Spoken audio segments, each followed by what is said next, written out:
everybody for joining us for our second educational series around health equity.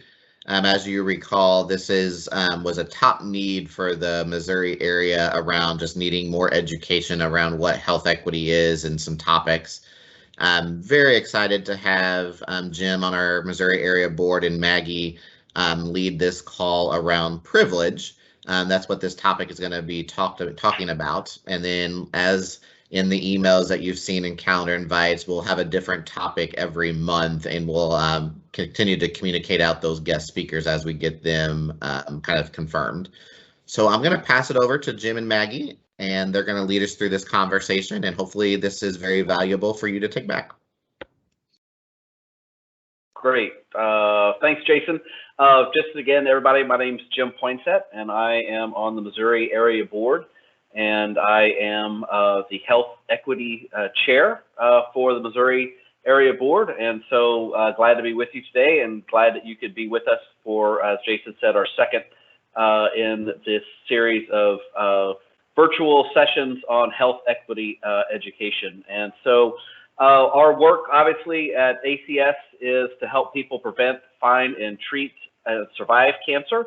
And for us to meet any of those goals, we need to begin paying attention and working towards health equity. It's a very important component to treating the whole person and having a health system that is available to everyone. In fact, health equity is a term used to describe the broad effort to provide access to quality health care for all people. And as Jason mentioned, it has been identified by ACS as a top need for the Missouri area. So one of the ways that we are addressing this is to put together this series of educational sessions to inform us about the varied aspects of health equity and to help us become more culturally competent and socially engaged as we do our work, our ACS work.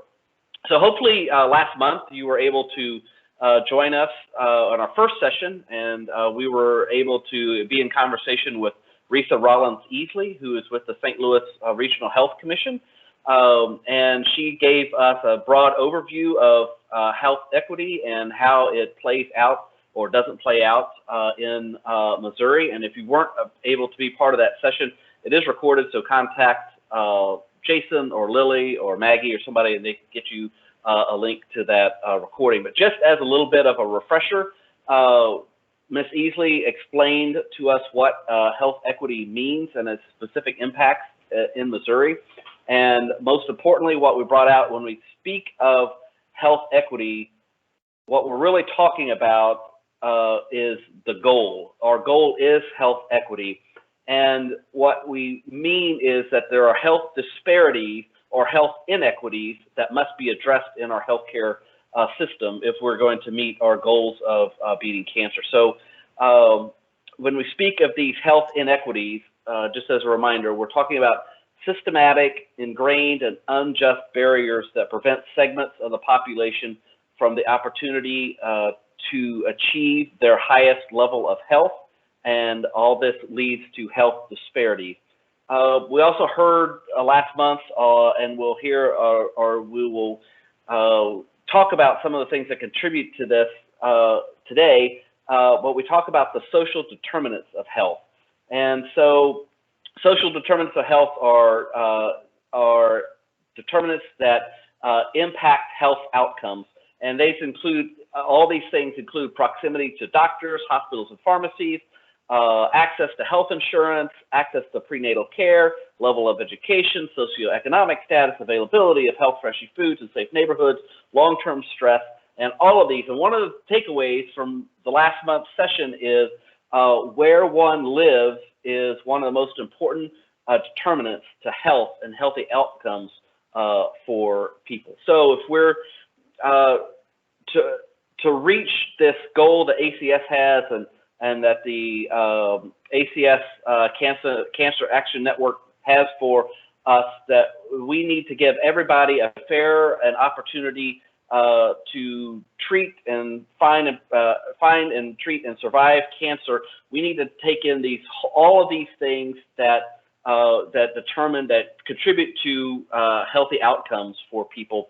And one of those things is that we may not realize we have to start from a place of actualizing ourselves in the context of all of these things. And if we're going to advocate and to be on the side of people to have access to achieve their highest level of health, we need to first situate ourselves in the place to know where we are. And that comes down to the conversation about privilege. And that's it's actually quite a privilege for us to have this conversation here among ourselves, because most likely all of us have a privilege that we don't even fully understand how we benefit from. And that just because our experience is one thing, that so many people have a different experience. For us to truly make any changes and reach these goals of health equity, we got to first situate ourselves and what our privilege is and what it doesn't include, and how we can contribute to these health disparities, and what we can do both individually and collectively as ACS to make these changes. So today, part of our exercise is to begin situating ourselves in this conversation. And Maggie Grodefent, who is one of our cancer control strategic partnership managers, has an exercise for us to go through and to help identify the ways that we are privileged, probably beyond the ways that we even experience ourselves or expect, and to give us a more of a 360 viewpoint of what is around us in our healthcare system and what it can provide for people and what it doesn't currently, and how we can begin the conversation of changing that. So Maggie, I'd like to, well, first of all, I just want to say this, I've been through this exercise a few times before with other groups other than ACS, and this is not an exercise, which I think Maggie will reinforce for us here, to make anybody feel bad or ashamed, but it is an important part of self-awareness and situating ourselves in the whole social economic system that we are in, and especially our healthcare system, so that we might be more informed and culturally competent as we do this work together. So Maggie, you want to take it from here? Sure, thank you, Jim. And like Jim mentioned, I also took this exercise, oh gosh, early on in my primary care days, so probably 6 or 7 years ago. And I do feel like this has been a great tool for me to understand what privilege is. I did not have an understanding of what it was prior to this exercise. So hopefully it will be an eye-opening exercise for you all today, so you can understand it better going forward, and where we could be more empathetic with the individuals that we work with at the American Cancer Society and beyond. So since we're in a virtual world, it works a little differently. You can do one of two things. Since we have mostly ACS individuals on the call, we know that our teams work. So you can either keep track of your stars. We're going to have you put a star down for certain answers. You can keep track of your stars in the chat box if you wish to, but don't hit send until the very end. Or you can take a piece of pen and paper and jot down a star for every time I tell you, for any scenario that I tell you to put a star that meets your criteria. So if you don't have a pen and paper, go ahead and grab one. If you don't have your chat box up, go ahead and do that and find your star, and then we'll go ahead with the exercise. Okay, so number 1, if English is your first language, give yourself a star.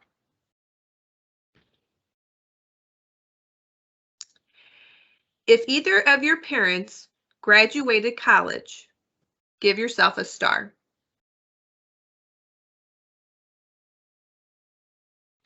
If you have not been impacted by divorce in your family, give yourself a star. If you have never had to skip a meal because there wasn't enough food in your house, give yourself a star. If you do not have any visible or invisible disabilities, give yourself a star.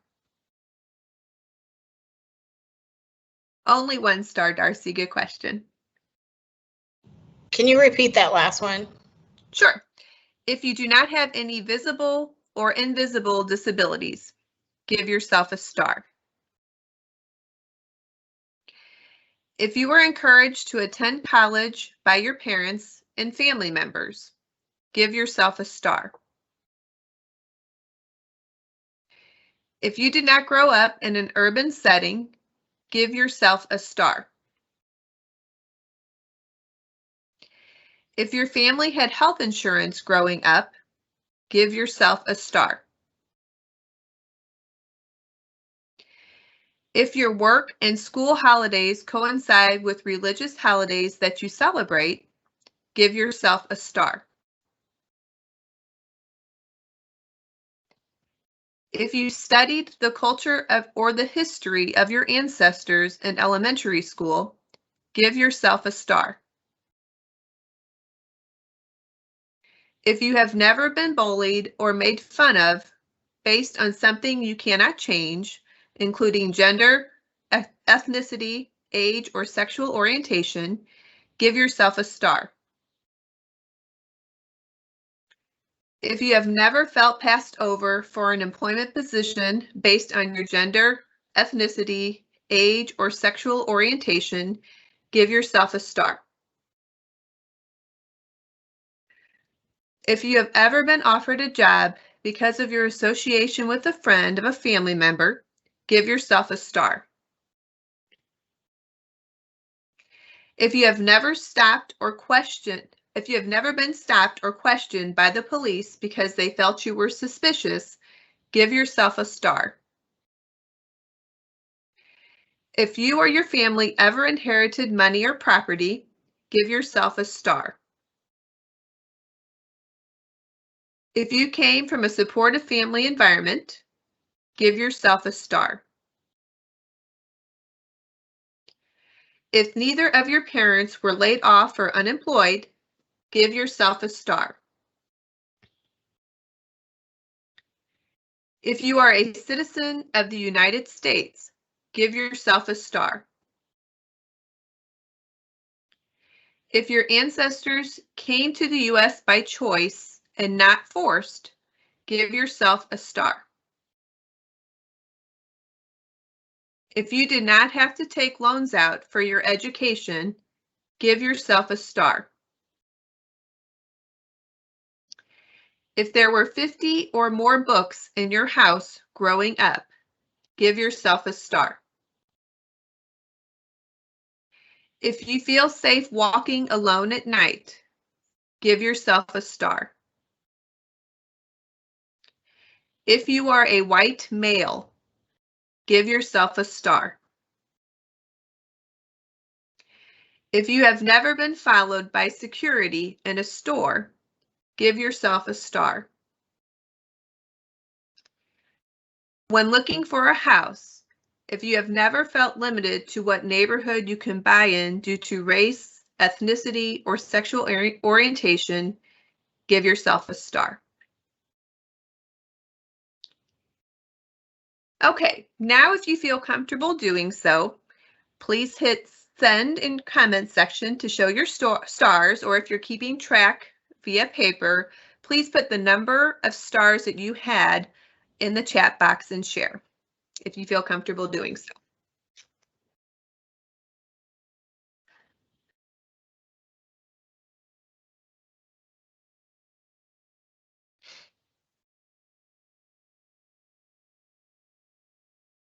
I'll give you a few minutes to share.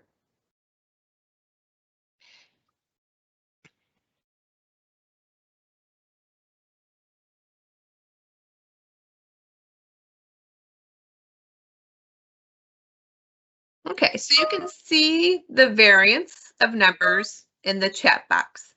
It shows that we've all had different experiences in life, and we've all experienced privilege differently in life.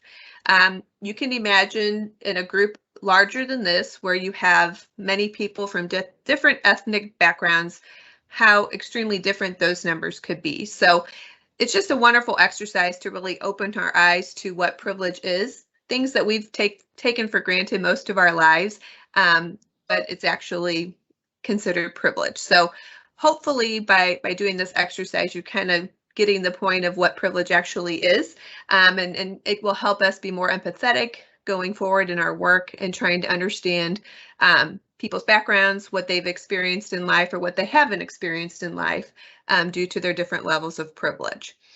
So Jim, I will hand it over to you so we can do some self-reflection. Great.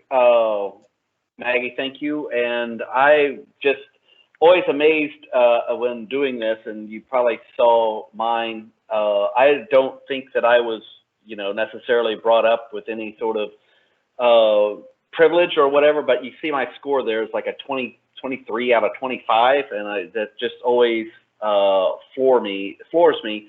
And the difference that each of these little things can make into somebody's experience and how they interact with the world and the systems that they have to interact with is always eye-opening to me. I'd like to take this moment to people to kind of share what your reaction was to either hearing the questions as Maggie read them, or your total score, and just your reaction of where you landed on your results, and people that are willing to share. And I'm not quite sure how Microsoft Teams work, but just unmute yourself and put your camera on, and if you're brave enough or willing to share with us just some reactions to going through this exercise. Jim, I'll share first. I think I did a form of this exercise. It was just different questions, but the one thing I think on this one particularly is when we think of health equity work, people sometimes think of just racial around your race, and this one actually aligned to multiple different categories. For me personally, I grew up in a really, really low income area. From, rural Illinois, Southern Illinois, and, some of the questions of like, did you have access to books, and some of those things that, now I think of, yeah, I got them right now in my house, but back then we couldn't afford that. I remember some days with my parents who were divorced, we had to share with a family of 4 a party pizza, and sometimes we didn't have food because we were not like everybody else. And I think that's kind of what resonated with me was, when you think of health equity, it's not just the color of your skin or your background. It is a lot of other things. And I'll kind of end it on, right now, like my parents, my mom and my bonus dad, I call him, they live in rural Illinois, and they still don't have internet. They have to go through their satellite TV, and it's costing a fortune to go through there. And you would think a basic commodity that we think of like high-speed internet, they literally just got rid of dial-up about 2 years ago. So just think of the health equities even in that world as well. Darcy, your camera's on. Did you want to say something? Well, I was just thinking, I was like, I did unmute and turn the camera on. It was eye-opening. I mean, I'm not completely oblivious that I grew up privileged. Like, I know that. But some of the things, like especially the books, I'd never even considered that. Like, that was just normal to me. And so some of these things, like, I never even considered that. So yeah, it was very interesting. Yeah, and there was another comment in the chats about the books being a question, and I would have never even thought about that contributing to something defined as privilege. I guess I never underestimated what a privilege it was really to have access to books, and I guess this speaks to larger to education. So anybody else that wants to jump in, just initial reaction to this? And I could share when I first did the exercise, I had always thought privilege was linked to income, and we grew up poor as well. My choices to get to school in high school was our Pinto station wagon or the short bus. We didn't have a lot of extra money. We always had hand-me-downs. But when I did the exercise, even though my parents didn't attend college, I had parents advocating for me to do better and to make sure that I went to college. So things that I didn't realize were privileged before this exercise really opened my eyes. I think the comment about have you ever been followed in a store was appalling. I'm like, people get followed in the store, but it happens. It happens all of the time. So those types of things, like you said, what we take for granted, we feel is normal. But then when you do an exercise like this, you realize, oh, not everyone has the same things. So others. One thing I would like to just what were some of the other questions that kind of caught people by surprise, or something that you had never thought of? Anybody want to either just lift them up in the chat or unmute yourself and just blurt it out? Because it's a leading question. I think that the urban question, I think how you worded it was, have you lived in an urban setting? I think, actually before this year, I think when we started really talking about health equity, I've never thought about the urban versus rural divide. And here I am from a rural community, growing up. But now that I live in an urban environment, like, that's huge. And when you think of the state of Missouri, which we all kind of live and work in, like what's happening here in St. Louis, or even, urban centers like Springfield and Jeff City and Columbia, is a lot different than what you would hear and see in other small parts of the state. So I think that was one that kind of stuck with me a little bit more, is that urban question. Mm-hmm. What about others? I'm always, one of the things that I didn't know to take it for granted as a kid, and then as a working person, I've become, realize the importance of it, because there is no quicker way to catastrophic financial plight than being without health insurance and having some sort of illness, such as cancer. That will lead you to financial ruin quickly. So, I'm kind of struck by all of these questions that seem to have an educational and economic bent to them. But I wondered if we could come up with our own privilege, a healthcare privilege quiz, what that would look like, right? And so the health insurance question would definitely be on there. But give yourself a star if you could go to a doctor in your town, right? I mean, because you hear about, you talk about the urban and a rural divide. I mean, I'm on the Medicaid expansion planning committee here, and we talk about all the hospitals that have closed, and so people don't have access to a doctor close by. Jason, you bring up, the internet is still sort of not a guarantee where your parents live in Southern Illinois, rural Southern Illinois. So you can't even do telehealth without that. So give yourself a star if you have internet access, right? Give yourself a star for prenatal care. All these determinants for health, right? Mm-hmm. Do you live with access to healthy, fresh foods, and all those? So people that have had different experience, either with people have dealing with cancer, or what other questions might we add to our health equity privilege quiz? Jim, one question, I don't know how to word it, but I think Maggie, you hinted around with, I think it was teaching about your heritage, but I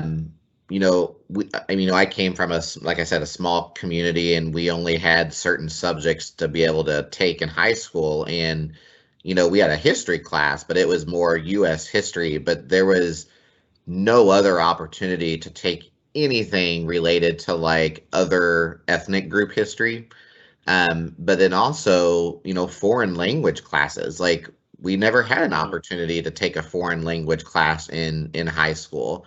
And it was a community of of 99.99% white people. And I think when you get out of that rural community and start to experience other things, I think the education side with what you're able to take from just a learning piece is in itself kind of a health equity question. Absolutely. And go ahead. I was going to say, you make a good point. The American Cancer Society, we were at probably 4 or 5 years ago. Nikki was with me. I remember we were talking to an Indian chief. He spoke at one of our meetings up in Minnesota, and the history that we were taught in grade school is very, very different than what actually happened. And I was almost embarrassed because I wasn't aware of what happened with the slaughtering of the Indians and such.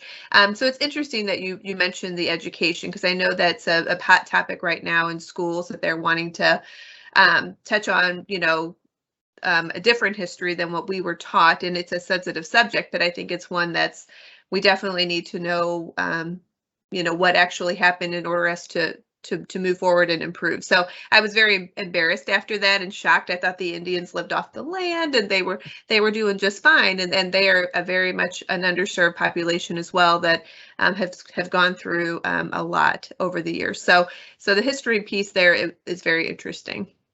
I would agree.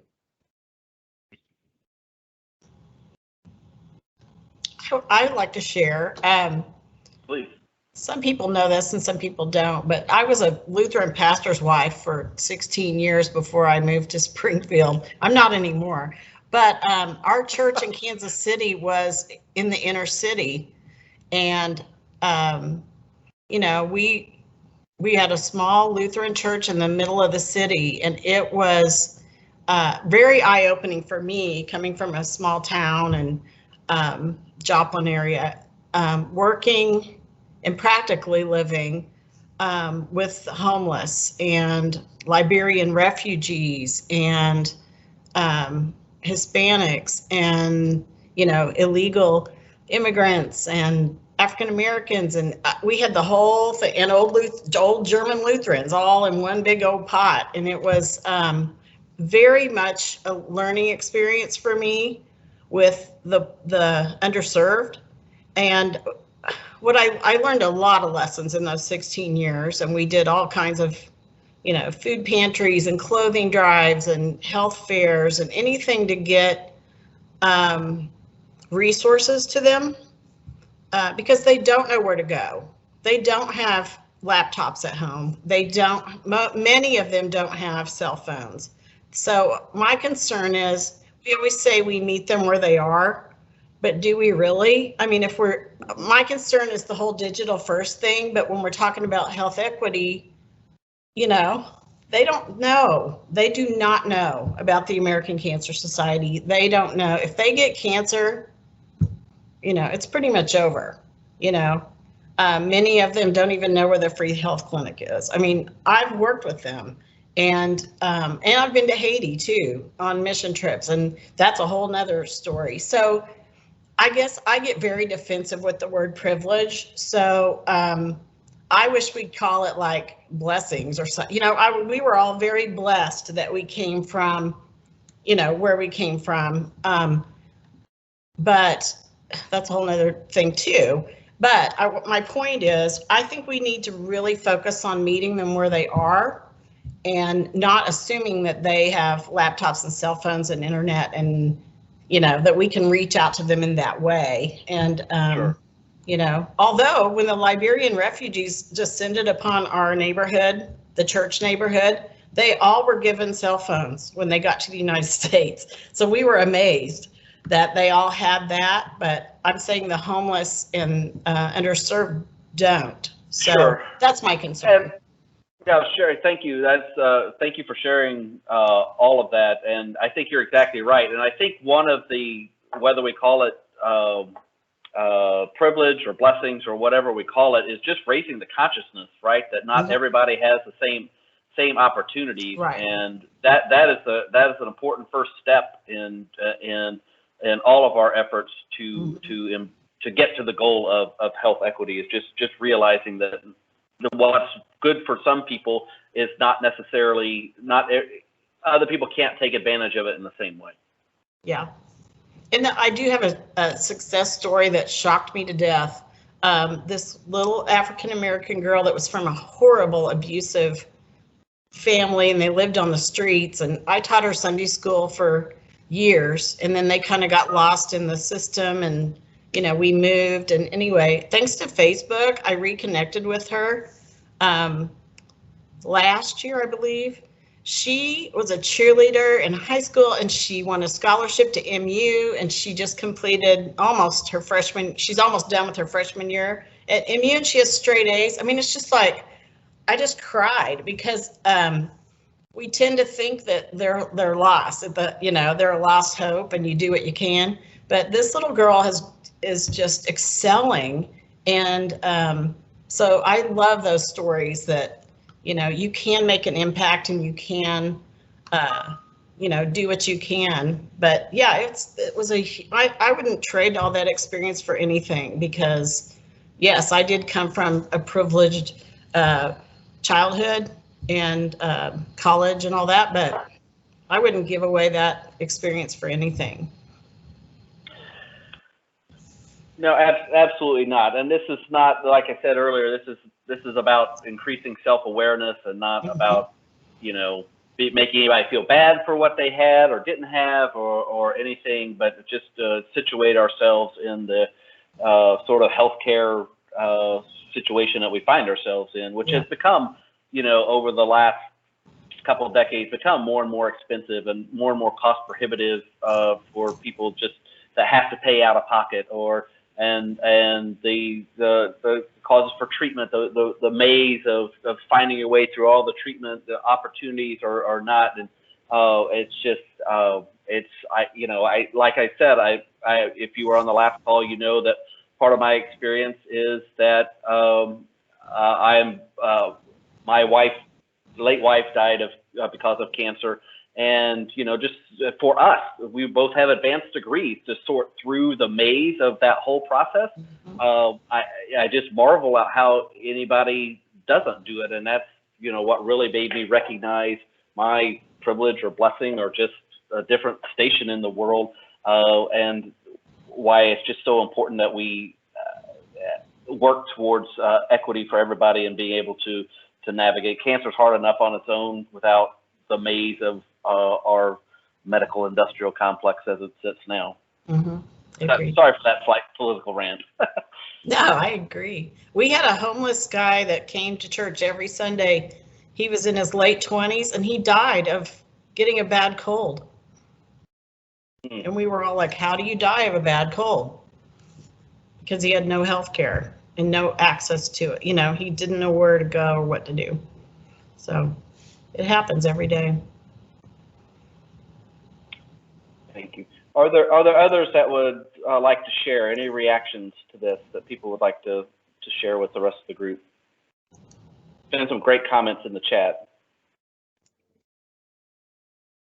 I just want to say, Sherry, thanks for sharing kind of, excuse me, that story and that recollection of everything, because I think where we are as staff, and Jim, for volunteers and other volunteers that may be listening to this recording, we have an opportunity to share our personal stories to help educate those that need educated on how we can help others and what health equity for all is, because I'm guilty of it. Before I started working with ACS, I kind of aligned to some of those things Sherry was talking about, and through education, and education is powerful.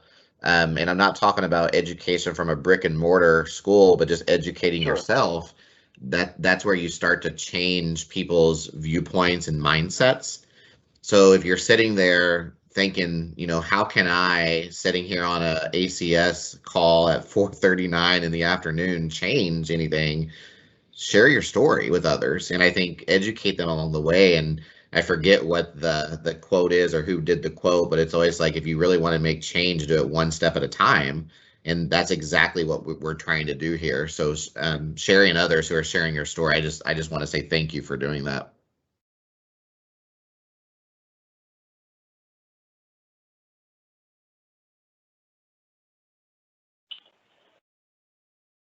we're coming to the end of our time, but I want to make space for anybody else that has a reaction to this that they would like to share, or a comment about how we might move forward with this information that we've gained today, this perspective.